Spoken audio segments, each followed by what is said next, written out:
And finally, welcome back, U.S. Virgin Islands Chess International, U.S. Virgin Islands Chess Federation. Guys, it's Colin Heim, operator, your online operator, and your Saturday school instructor for the intermediate course at U.S. Virgin Islands Chess Federation on Saturdays, guys.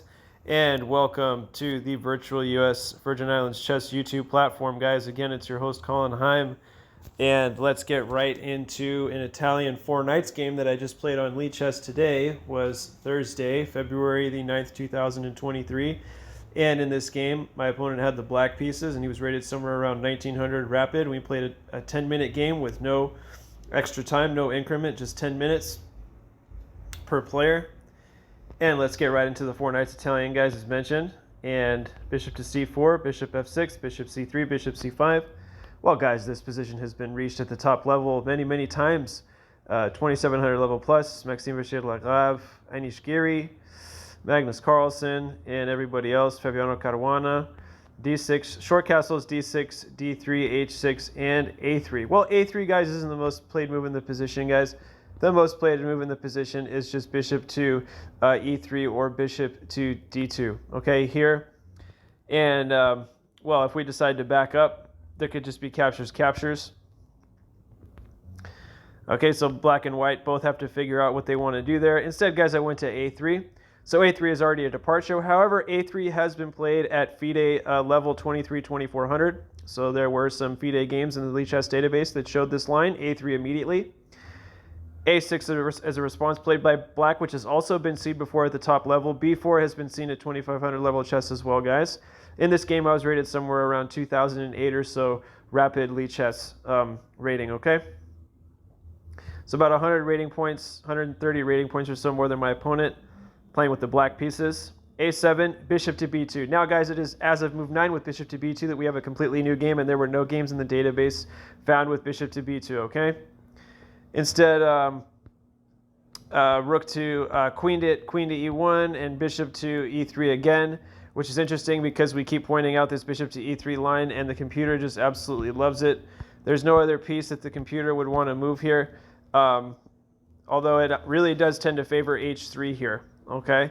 And then the game can continue probably with just castles, right? The engine wants black to castle, and now play bishop to e3. And if takes, b5, something of this nature, okay? Hey, bishop e7.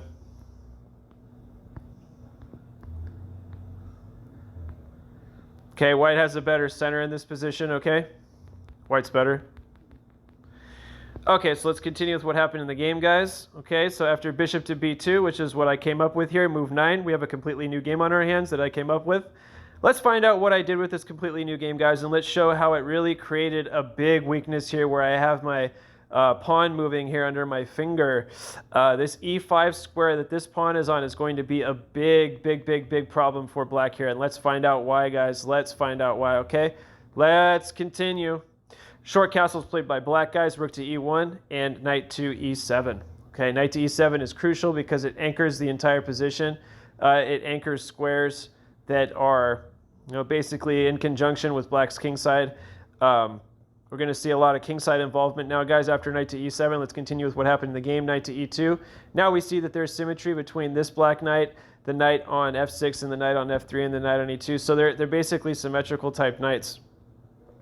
The engine wants knight to play black to play knight to g6 immediately, guys, but instead my opponent goes for g5, and this was already a very interesting moment. So I was already getting ideas about this, about g5, and I started thinking about things, and I found the only move in the position, guys, was a king move. Can you guys find out why I had to do that? You guys study the position over the board. Set this game up over the board at home and check it out for yourself, guys, if you have the time. It's easier to look at. You should just go through these games and have a board there with you so you can move the pieces and so you can learn kinetically with your hands moving, right, as well as visualizing here, guys, on U.S. Virgin Islands Virtual Chess with your host, Colin Heim, guys. Thanks for being here with me today. Let's continue after g5. What about g5? Well, king to f1, guys, I have to do something about this king to f1. I have to do something about this knight here on f3 if the knight has to ever get back to d2 or whatever the case. I just wanted to have an open square to get back to if g4 ends up coming, okay? If g4 ends up coming, okay? So king to f1 was what was played. c6. Well, c6 was not the best move in the position, guys. Can you guys find a better move for black? Well, it was better to probably just play knight to g6 or even b5 at this point, kicking away the bishop. And if this is played, we back up and the game can continue. We won't get too far into those other extra perennial lines, but let's continue with g5. King to f1, as we just saw. c6 we went over, and knight to g3. So both white's horses are competing against black's horses there on the king side of the board. Okay, I have a rook on e1, and I'm saying that I want to gain the semi-open file with my pieces for white. Black is basically just saying, well, I got everything covered. So let's continue after knight to g6. So now knight to g6 is finally played in this position, guys, and we have a chess position, okay? White has bishops that are going after black's king, and they are better bishops. Okay, the a7 bishop is somewhat of a strong piece, but it's not really that strong of a piece, guys. Knight to g6. Now there's complete symmetry again for the third and final line in this position. Yes, horses versus horses on the king side, and d4 is now the move to play in this position. Don't worry, there is no knight captures, guys. I got my rook covering the e4 square, so we're okay. So d4 is played, and queen to c7. Well, guys, queen to c7 played by my opponent is a mistake in this position. It was just better to simply capture, and after captures, captures, captures, and we have this line. If you force my bishop back, I'm going back to a2, and if you decide to capture here, I'm capturing here first. Right? And maybe it appears at first like I'm going down a pawn, or maybe even white could be in trouble in this position. I'm actually winning the pawn back here, so if takes, takes, here's the line, right? And it looks like white's much better here because that f7 pawn and this king, and I mean, white's king is so much safer. Right. Okay, bishop to f5 is best. Yeah, we're going back to, well, we could go to c4 and we could play like a Kasparov game.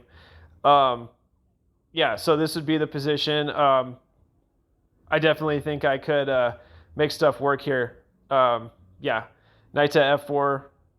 And again, yeah, rook to e1. These are all the moves that I would play. I would try to get to that back rank, right? Try to cause problems. Okay, but that's going to blunder. Okay, so I'm going to actually lose material there. So I can't really play rook to c4, right? The best move in the position is just to go back to e2 and maybe double up someday on the e file. Okay, that was an interesting line, guys. Let's continue with what happened in the game. Good stuff. Okay, so queen to c7 was played. So that's why we showed that it's best to just take, or maybe not best to take, queen to c7. Well, my opponent tried queen to c7, guys. Queen to c7 is a try in this position, okay, to go after this king side, okay? To try to counter the equalization that white is trying to show with queen still on the board, okay? Let's continue. Queen to d2 played by myself, and now bishop to g4. Bishop to g4 is a very suitable logical move, logical continuation. Bishop to e3. Now trying to call the shots. Rook from f to e8 now.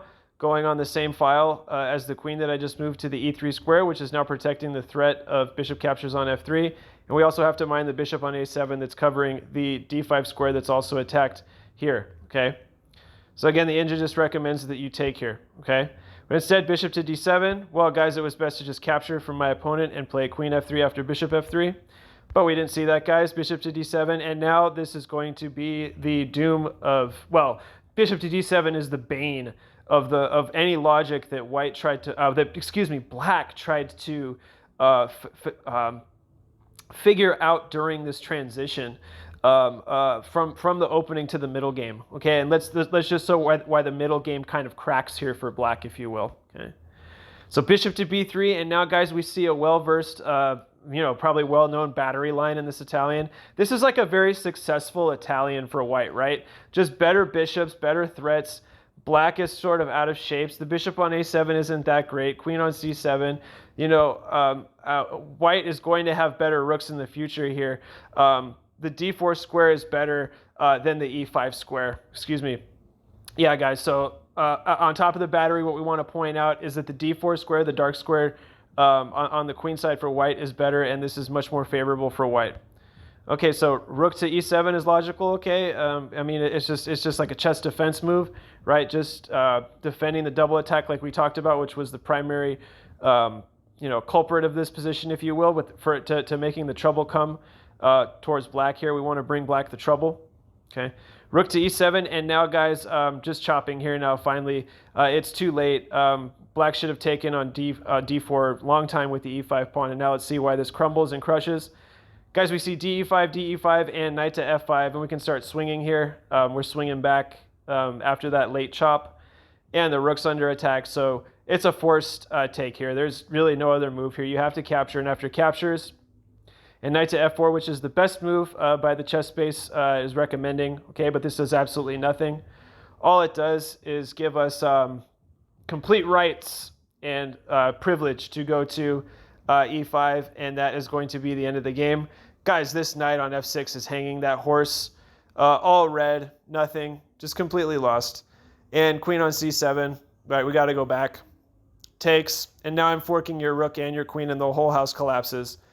If you check, and I take here now, and there's yeah, this is still much better for white here. I'm not up a full piece, but I'm definitely up a pawn, and I'm doing very well in this position. So after I play this move, guys, knight to e5, we see that there's a triple attack now, and I have to defend now with the rook, right? So I capture here, right? And after you can't capture back with the rook. There's nothing to do about this position.